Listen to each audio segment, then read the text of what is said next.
Bienvenidos a este segmento de análisis de lo que pasó en la semana acá en viernes a las 8:45. Soy Quique Godoy y hoy estamos Paola Hurtado. Hola, don Quique. Carmen Ortiz. Hola, buenas noches. Y don Adrián Zapata. Buenas noches. Hoy una semana movida, pero que termina ya a las puertas de la elección. Pero Paola nos tiene un tema que se mete así de pronto, que no tenía nada que ver con la elección, pero nos saltan un par de temas durante la semana ajenos a las elecciones. Pero de una persona que estábamos muy pendiente de por lo menos escuchar qué tenía que decir. Es Roxana Valdetti. Esta semana le han embargado 3 bienes que se suman a la primera casa que le habían inmovilizado. Uno más esta tarde. Ya, son 4 bienes inmuebles. Está la casa de zona 5, está la casa de zona 10 en los Eucaliptos, la casa de Terravista y su casa de descanso en Marina del Sur. Quizás la que más se pudo observar y comentar fue la de los eucaliptos, donde vemos las imágenes ahora, que estaba vacía cuando llegó a tomar dominio de ella la Senaver. ¿Por qué estaba vacía? Bueno, hay un plazo de una semana que le dan a los propietarios de bienes inmuebles para que saquen el menaje de la vivienda antes de que sea embargada con vías a extinguirla, que es lo que se podría buscar en los casos de Roxana Valdetti. Pero además de eso, de que vimos sus viviendas por dentro vacías, Roxana Valdetti compareció en la Torre de Tribunales para defenderlas. La vimos a la ex vicepresidenta más delgada, con las manos esposadas pero tapadas con una como chalina, y también habló sobre por qué ella puede defender, argumentar que esos bienes fueron adquiridos con trabajo y con un patrimonio que ella tenía antes de llegar a la vicepresidencia. ¿Les parece si escuchamos brevemente lo que ella dijo ante los periodistas cuando fue abordada por la prensa y luego comentemos qué impresiones nos deja esta reaparición de la ex vicemandataria? Miremos. Que es dinero que yo he ahorrado desde los 25 años. Mi madre me enseñó el tema del ahorro. Y lo pueden verificar porque los bancos no les pueden mentir. Entonces yo una vez al mes cierta cantidad de dinero iba a parar a una cuenta de retiro, se llamaba. Y de esa cuenta, el banco del sistema que lo tiene sabe que estoy diciendo verdad, es que yo llegué a tener certificados a plazo fijo de millones, pero han sido mis ahorros y pueden ser verificables. Así es que yo esperaría que al término de la investigación ese dinero sea devuelto, porque es dinero que es de mis ahorros y en 20 años yo creo que pude ahorrar lo que en los bancos está. Esa es la verdad verdadera sobre la investigación del dinero. Bueno, comencemos. ¿Qué piensa Adrián Zapata de esta comparecencia de ella y de sus argumentos? Bueno, pues como punto de partida, pues es notorio el cambio de imagen que se había estado manejando desde ella en estos 34 días, creo que son en el hospital, a la reaparición ahora y su postura ante los medios. En el tema puramente procesal, evidentemente hay una serie de insumos que estarán intraproceso, que tendrán que ser evaluados por el juzgador, y que bueno, eso llevará su tiempo y ella votará las medidas legales pertinentes por medio del abogado Cano para determinar la viabilidad o la procedencia en cuanto a al retiro de la titularidad de la propiedad de estos bienes que ha dicho que ha logrado fruto de su ahorro. Me llama mucho la atención a mí el cambio de estrategia incluso mediático de la defensa, porque también dentro del esquema de defensa juega un rol importante toda la coyuntura tanto mediática como política y social. Y yo veo ahora una Roxana Valdetti distinta, vuelve a tener una postura más desafiante y colocándose incluso desde un pedestal que había ocupado no solo desde el Congreso, sino ya en el ejercicio de la vicepresidencia, que era la defensa de un interés común. Es decir, si esto me pasa hoy a mí, y este desapoderamiento de mis bienes le puede pasar a cualquier ciudadano.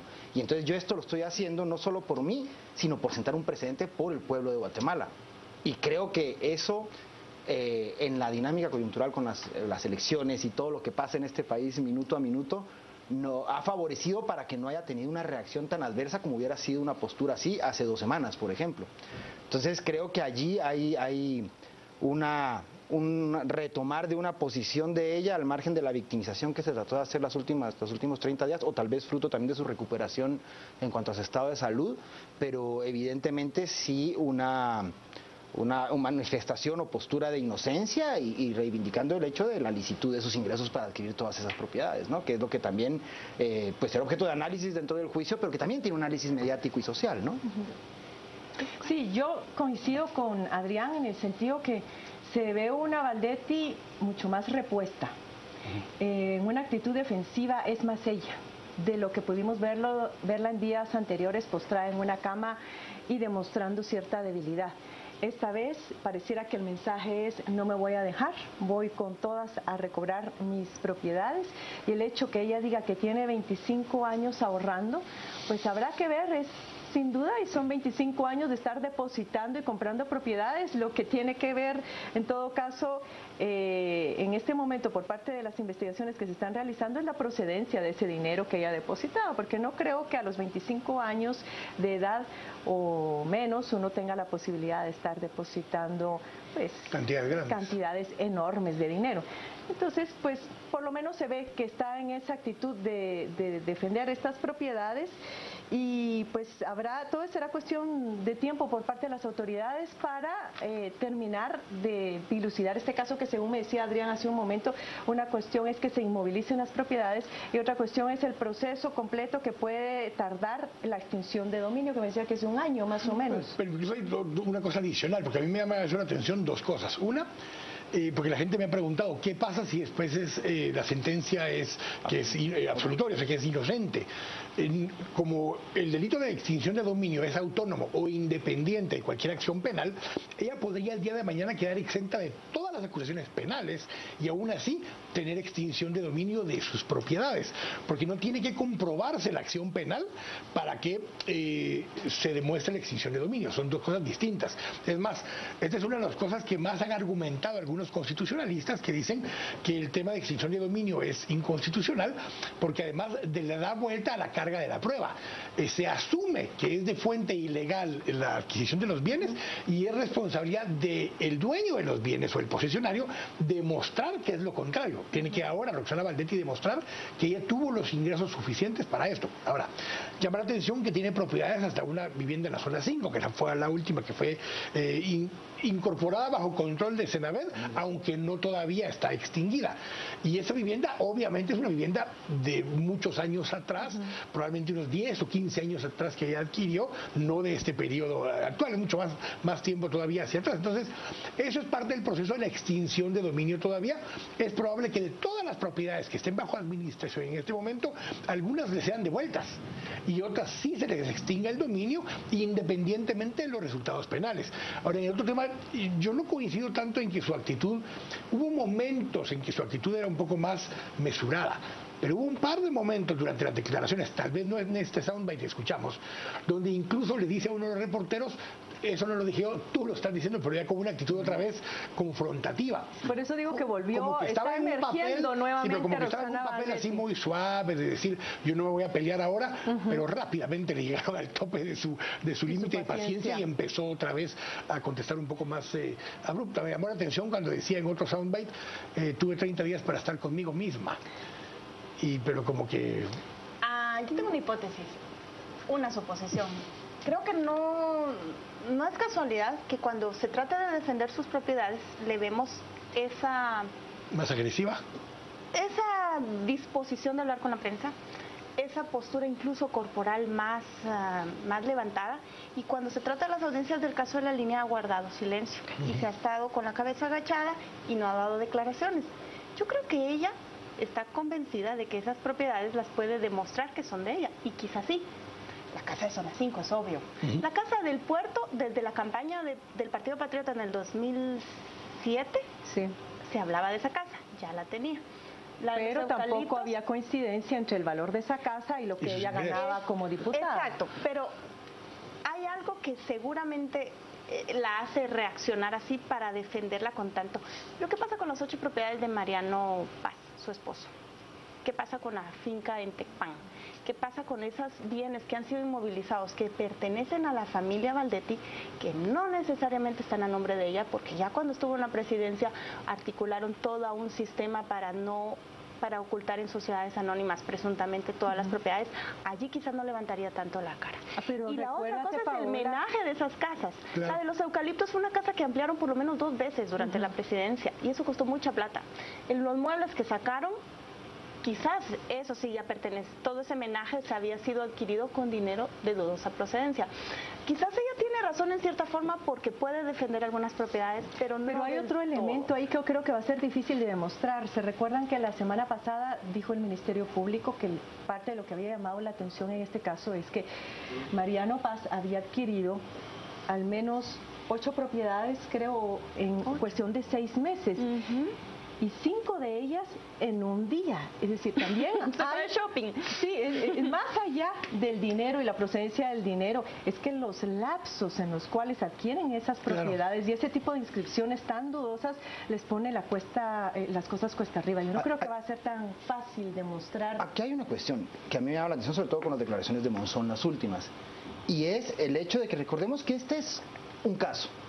Todo el esquema de corrupción que pudo haberse dado desde la vicepresidencia o en cabeza de ella, en las compras, en adquisiciones, en todo lo que implica la gestión pública, es algo que puede, o sea, no es que solo por esto el Ministerio Público y el SIC puedan desarrollar toda la persecución en cuanto a la red de corrupción. Es decir, aquí pueden surgir nuevos elementos que puedan abrir las puertas para nuevas investigaciones y recordemos, como bien decía Quique, en ese sentido, que si bien es cierto aquí hay el quebrantamiento de la presunción de inocencia, aquí se da no precisamente en su estricto sentido, sino que como estamos recayendo sobre los bienes y no sobre las personas, hay que tener claro que independientemente del proceso, en este caso, la justificación para la adquisición de esas propiedades o la licitud del dinero no necesariamente tendría que estar solo en el marco del ejercicio de la vicepresidencia.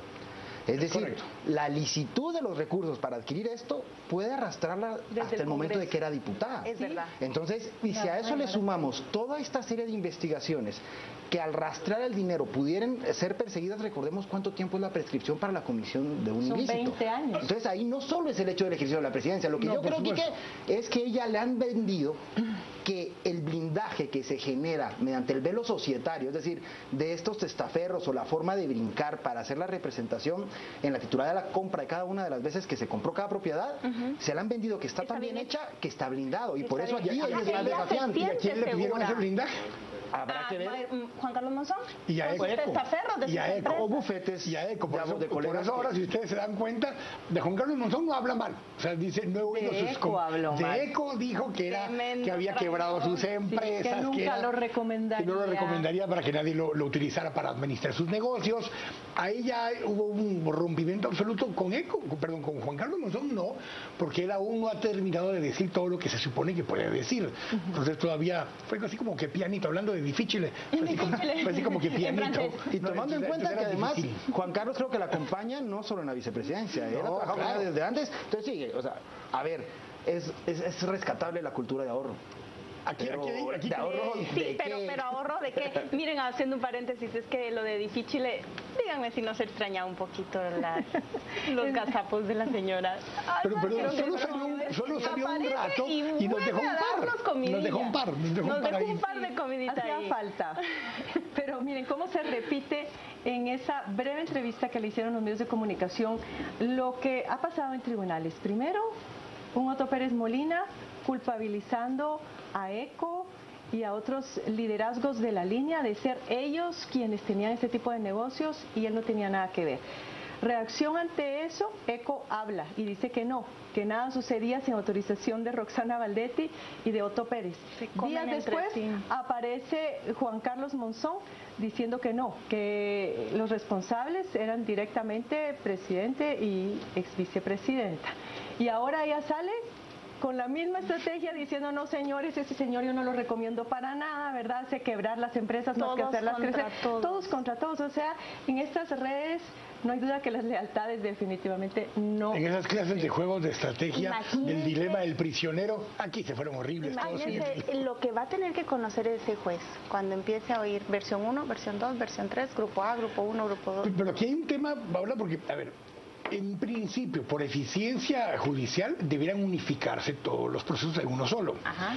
Como hay tiempos distintos que han tenido para investigar y demás, en teoría no coinciden en este momento los tiempos. Sí. Pero eso no implica que no pueda hacerse una orden administrativa judicial de incorporar justamente todos los casos en una misma instancia para poder escuchar al mismo tiempo todo todas las declaraciones, porque si no, como pasaba ahora con el Ministerio Público, tenían que repetir constantemente todas las escuchas. En este caso ya no sería así. Todos los defensores estarían en el mismo lugar Al momento de un juicio, ¿verdad? en el momento de un juicio, y se estaría llevando a cabo en paralelo todos los procedimientos. De manera de identificar todas aquellas piezas que no casen. El honorable juzgador sí se le va a dar complicado. sí. Y las constantes, exacto. Tenemos que ir al corte, regresamos para hablar de otro de los temas de esta semana. Estamos acá el viernes a las 8:45, ya volvemos.